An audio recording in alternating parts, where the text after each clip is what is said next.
అరే నువ్వు ఇంకొకసారి పెట్టగరా సరే ఈ బ్రాండ్ పేరు క్రొకడైల్. ఇది ముంబై దగ్గర దొరికి రైల్వే స్టేషన్. జస్ట్ ఆ బ్రాండ్ పేరు ఎక్కువ అరే బందేనే కదా, బందేనే కదా. లకోటి అరే నీ అగ్గి పెట్టే తేజ ఇగో. లకోస్టి. ఒరే చిన్న hello guys, good morning, welcome back to my channel. ఈరోజు మనం ఏం చేస్తున్నామో తెలుసా మీ అందరికీ? అదేందో చెప్పే ముందు నేను మీకు ఒకటి చెప్పబోతున్నాను. అదేంటి అంటే ఈరోజు నేను ఇంకా డిసైడ్ కాలే ఏం చేయాలో, బట్ ఒకటి చేయడానికి మాత్రం రెడీ ఉన్నాను. ఏది చేసినా మీకైతే ఎంటర్టైనింగ్గానే చేస్తా, అది మీకు తెలుసు, అది నాకు తెలుసు, కానీ కొందరికి తెలియదు. అయినా పర్లేదు. నేను చాలా రోజుల తర్వాత బంగ్లాదేశ్ ఎక్కిన. అండ్ క్లైమేట్ అసలు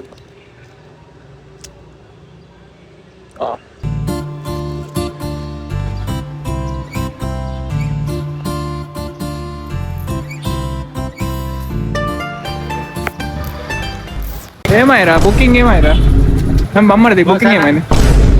అరే నువ్వు ఇంకొకసారి పెట్టగరా నీకు ఈ బ్రాండ్ చూపిరా అన్నది. వెలిగిస్తున్నారా? ఒక్క సెకండ్ ఆగు, నేను బ్లాగ్ చేయలేదు. ఒక 10 నిమిషాలు ఆడ మీరు అంతా బీప్లే ఉండే మొత్తం బ్లాగ్ అంతా. ఓపెనింగ్ పేజ్ చేసుకుంటుంది. అరే రారా మా వాడి birthday. Happy birthday, happy birthday to you, happy birthday to. సరే ఇగో బ్రాండ్, ఇది ఒరిజినల్ బ్రాండ్. బర్త్డే కట్ చేస్తా కానీ ఇది ఒరిజినల్ బర్త్డేనా ఇది? సరే కానీ సరే ఈ బ్రాండ్ పేరు క్రొకడైల్. ఇది ముంబై దగ్గర దొరికి రైల్వే స్టేషన్ లో. జస్ట్ ఆ బ్రాండ్ పేరు ఎక్కువ, నేను నీకు ఫాలో కొట్టి. అరే బందేనే రా ఇది. అరే బందేనే కదా, బందేనే కదా. లకోటి. నీ అగ్గి పెట్టే తేజ ఇగో. లకోస్టి. పేరుకి ఎందుకు రా, పైసా కొన్నాం నీకు. అదే రేపు పొద్దులేవు కొన్నా బండింది. సరే గణపతి ఎప్పుడు బుక్ అనుకోవడం? రేపు పక్క నేను అది చేద్దామని వచ్చిన. టైటిల్ అదే పెడదాం అనుకున్నా. రేపు సరే బాయ్ గణపతి. కొత్త ప్రీమియం లింగిస్తావు పొద్దున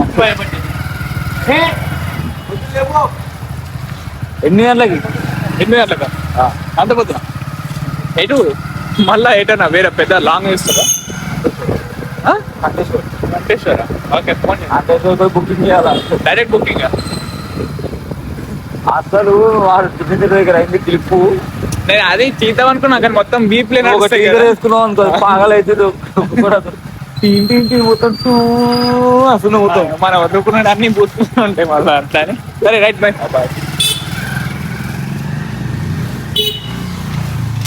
సో గైస్ ఏదో అని చెప్పిర్రు గణేష్, అది ఏమంటారు, గణేష్ బుకింగ్ కోసం పోతున్నాం అని చెప్పిర్రు. అందుకనే వెళ్ళిన. పోయిన తర్వాతనేమో బుకింగ్ చేసుకోలేరు, ఏదో సుత్తి మాట్లాడుకున్నారు, ఆడ ఒక గొడవ వేసుకున్నారు. అట్లా చిన్న గొడవ అయిపోయింది వాళ్ళది. దాని తర్వాత ఇంకా పని ఉంటే బయటకు పోయినాం. ఇక వచ్చేసరికి ఇట్లా టైం అయిపోయింది. అండ్ మీకు ఇప్పుడు తెలియదు టైం ఎంత అవుతుందో తెలుసా? 10 అవుతుంది, 10:30 అవుతుంది. ఇందాక చెప్పినా కదా నేను మన గణపతి బుకింగ్ చేయడానికి వెళ్తున్నాం. అట్లనే నేను నిజామాబాద్లో ఉన్న పెద్ద మంచి గణపతులు అన్నీ మీకు చూద్దాం అనుకున్నాను. బట్ వీళ్ళు పంట వేసుకున్నారు కాబట్టి చూపించలేకపోయినా. బట్ రేపు పొద్దున్నే వెళ్దామని చెప్తున్నారు. మరి కాల్ చేస్తారా, కాల్ చేయకుండా వెళ్తారా తెలియదు. సో ఏం చెప్దాం అనుకుంటున్నానంటే, ఒకవేళ రేపు వెళ్తే మాత్రం మంచిగా చూపిస్తా, ఒకవేళ వెళ్ళకపోతే నేను మా తమ్ముడితోనే వెళ్ళి చూపిస్తా. కానీ ఎక్కడికి వెళ్తే మీకు నిజామాబాద్లో ఉన్న గణేషెస్ పక్కా చూస్తా. ఒక ఇన్ఫర్మేటివ్ బ్లాగ్ అవుతుంది, ఎందుకంటే మీకు తెలుసు ఎక్కడ తీసుకోవాలి, ఎక్కడ పెద్దవనే అని. కాబట్టి సో గైస్ నేను ఏం చెప్దాం అనుకుంటున్నానంటే, that's it for today's blog. మీ అందరికీ బ్లాగ్ నచ్చింది అనుకుంటున్నాను. నచ్చితే మాత్రం పక్కా లైక్ చేయండి, షేర్ చేయండి అండ్ సబ్స్క్రైబ్ కూడా చేసుకోండి. ఇది చాలా చిన్న short and sweet blog. And see the next video అంటే దాన్ని